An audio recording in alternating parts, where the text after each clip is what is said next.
Clintons worked very hard to keep Chelsea out of the press while she was at the White House. Have they spoken to the Obamas about how to protect their daughters?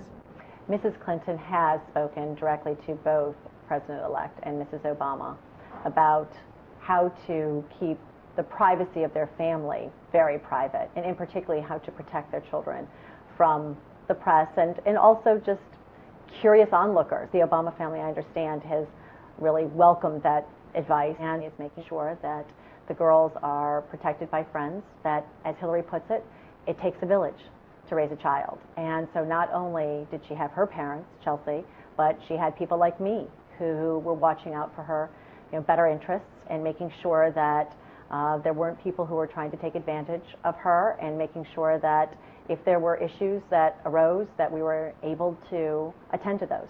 We have to ask about being a Sidwell mom, and now the Obama children will be going to Sidwell. And as I recall, didn't you help Chelsea Clinton pick Sidwell? I was with the Clintons in Little Rock, Arkansas, when they began to seek advice on where to send Chelsea to school once they arrived in Washington, D.C. And I have to say that Mrs. Clinton was very smart about this entire endeavor. She called many of her friends who lived in Washington, D.C. to give her some assistance. She then also called in some professionals and asked them for guidance. And people came to Little Rock, Arkansas, sat around, gave them their opinions, the flavor of each school, the personalities of various schools. They were able then to sort of pare it down to the school that they thought would be the best choice then for Chelsea. Chelsea was only 12 years old at that time, just a couple years older than Malia.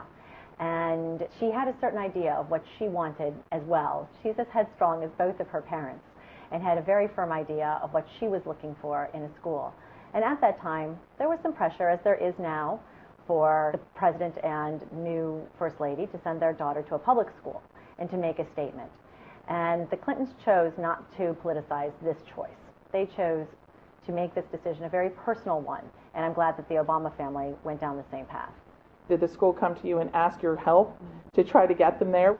Well, actually, no, the school did not. The school was very good about making sure that any visits, any interchanges were really private. But on my own, I chose to make sure that they knew what I thought of Sidwell, and that I thought it would be a wonderful choice for them for many reasons.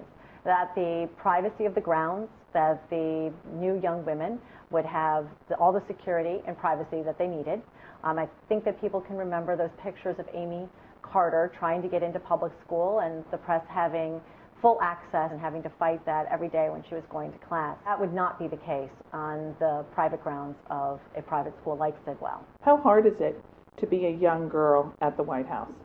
You were there next to Chelsea the entire time. I was with Chelsea the entire time, and I think it had to have been an extraordinary experience for her because she grew into be an extraordinary young woman.